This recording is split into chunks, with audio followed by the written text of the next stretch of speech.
ሰላም ከነዳጅ ጋር በተያያዘ አስደሳች የሚባል መረጃ ይፋ ተደረገ።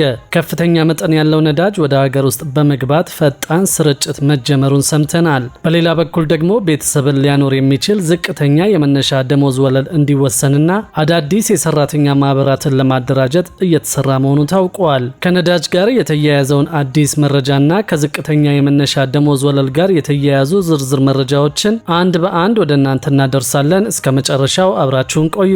ባለፉት ጥቂት ቀናት በጅቡቲ ወደብ ተከስቶ የነበረው የቴክኒክና የሎጂስቲክስ መስተጓጎል በመፈታቱ ምክንያት በርካታ የነዳጅ ጫኝ ቦቴዎች ወደ ሀገር ውስጥ መግባት መጀመራቸውን የደረሰን መረጃ ያመለክታል። ይህንንም ተከትሎ በአሁኑ ሰዓት በተለያዩ የኢትዮጵያ ክፍሎች የሚገኙ ዴፖዎች ነዳጅ በማራገፍ ላይ የሚገኙ ሲሆን ፈጣን የሆነ የስርጭት ስራ እየተከናወነ እንደሚገኝ ታውቋል። በአዋሽ፣ በሱሉልታ፣ በአቃቂ፣ በኮምቦልቻ፣ በሻሸመኔ፣ በባህር ዳርና በጎንደር የሚገኙ ዋና ዴፖዎች ከፍተኛ መጠን ያለው ነዳጅ እንደደረሳቸው ሰምተናል። መንግስት በዓለም አቀፍ ደረጃ በተለይም በሆርሙዝ ወሽመጥ አካባቢ በተከሰተው ቀውስ ምክንያት አጋጥሞ የነበረውን አቅርቦት ለማካካስ ተጨማሪ ግዢዎችን በመፈጸምና ስርጭቱን በማፋጠን ላይ ይገኛል። የነዳጅ ቦቴዎች ማደያዎች ላይ ደርሰው ማራገፍ በመጀመራቸው ምክንያት በተለይም በአዲስ አበባና በክልል ከተሞች የታየው ረዥም ሰልፍ በአጭር ጊዜ ውስጥ እንደሚቀንስ ይጠበቃል። ስርጭቱ ፍትሐዊ እንዲሆንና ህገወጥ የነዳጅ ግብይትን ለመከላከል ጥብቅ የክትትል ስራ እየተሰራ መሆኑን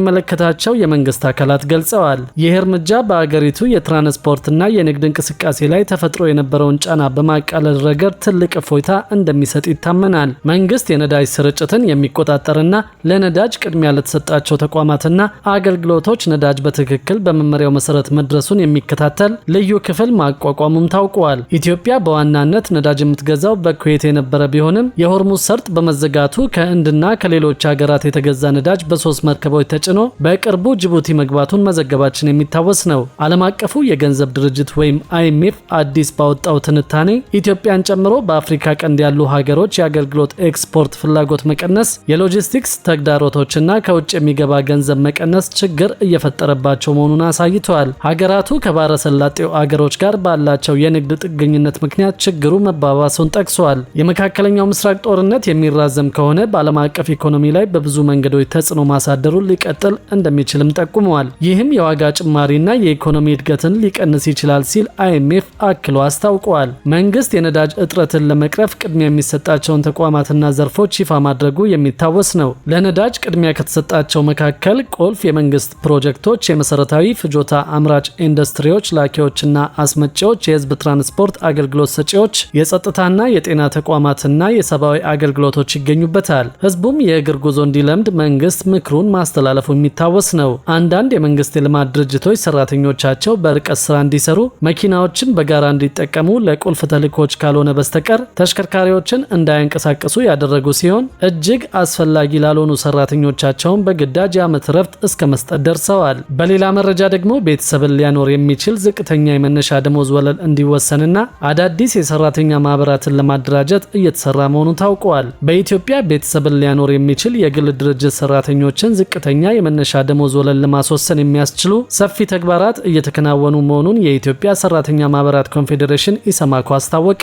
ኮንፌዴሬሽኑ በሰጠው ማብራሪያ ዝቅተኛ የደሞዝ ወለል አለመኖሩ በሰራተኛው ኑሮ ላይ እያሳደረ ያለውን ጫና ለመቅረፍ ከተለያዩ የባለድርሻ አካላት ጋር እየመከረ ይገኛል። የኢትዮጵያ ሰራተኞች ማህበራት ኮንፌዴሬሽን ምክትል ፕሬዝዳንት ድሪብሳ ለገሰ እንደገለጹት በኢትዮጵያ ለበርካታ ዓመታት የግል ሰራተኞች የመነሻ ደሞዝ ወለል ሳይወሰን ቆይቷል። በአሁኑ ጊዜ ይህንን ችግር ለመፍታትና ቤተሰብን ሊያኖር የሚችል የመነሻ ደሞዝ ወለል የሚወስን ቦርድ ለማቋቋም ከሚመለከታቸው ባለድርሻ አካላት ጋር በቅንጅት እየተሰራ መሆኑን አስረድተዋል። የቦርዱን መቋቋሚያ ደንብ በተመለከተ ኮንፌዴሬሽኑ አስፈላጊውን ግብዓት መስጠቱን የጠቀሱት አቶ ድሪብሳ ቦርዱ በአጭር ጊዜ ውስጥ ተቋቁሞ ወደ ተግባራዊ እንቅስቃሴ እንዲገባ ጥረት እየተደረገ መሆኑን አረጋግጠዋል። በአገር አቀፍ ደረጃ ዝቅተኛ የመነሻ ደሞዝ ወለል መወሰኑ የሰራተኞችን ቅሬታ ከመፍታቱን ባለፈ ወቅታዊውን የኑሮ ውድነት ለመቋቋም ትልቅ እገዛ እንደሚኖረው ምክትል ፕሬዝደንቱ ገልጸዋል።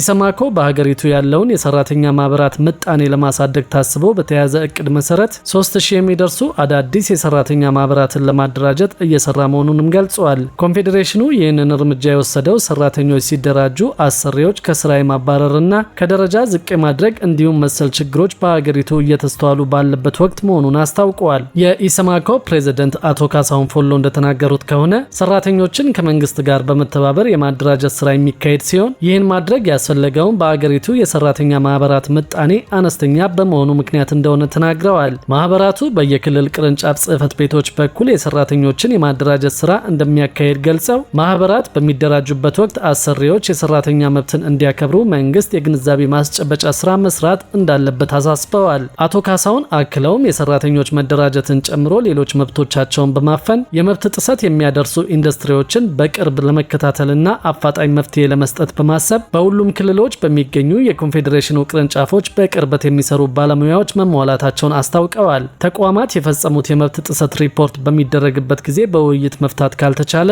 ኮንፌዴሬሽኑ ወደ መደበኛው ፍርድ ቤት እንደሚያቀርበውም ተናግረዋል። ኢሰማኮ በመላው ኢትዮጵያ የሚገኙ ሰራተኞች ጋር ደርሶ እያንዳንዱን ድርጅት መጠየቅ አይችልም ያሉት ፕሬዝደንቱ ኮንፌዴሬሽኑ ተደጋጋሚ ቅሬታ የሚቀርብባቸውን ተቋማት በመለየት የቅርብ ክትትል እንደሚያደርግ ጠቁመዋል። የኮንፌዴሬሽኑ ቅርንጫፎች በሁሉም የኢትዮጵያ ክልሎች የሚገኙ ሲሆን እንደ ኮምቦልቻ፣ ባህር ዳር፣ ጎንደር፣ አዳማ፣ ጅማና ሻሸመኔ ባሉ ትላልቅ የኢንዱስትሪ መገኛ ከተሞች ደግሞ የበለጠ ትኩረት እንደሚያደርግም አቶ ካሳሁን ገልጸዋል። በተጨማሪም ዝቅተኛ የደሞዝ ወለል የመወሰን ስራ አሁን ላይ ለሲቪል ሰርቪስ ሰራተኞች ዝቅተኛ የደሞዝ ወለል መወሰኑን በማንሳት ለግል ሰራተኞችም የደሞዝ ወለልን ለመወሰን ስራ መጀመሩን አሳውቀዋል። ማህበሩ ይህ የደሞዝ ደረጃ በፍጥነት ለግል ሰራተኞች ተግባራዊ እንዲደረግ እንደሚጥርም አክለው ተናግረዋል።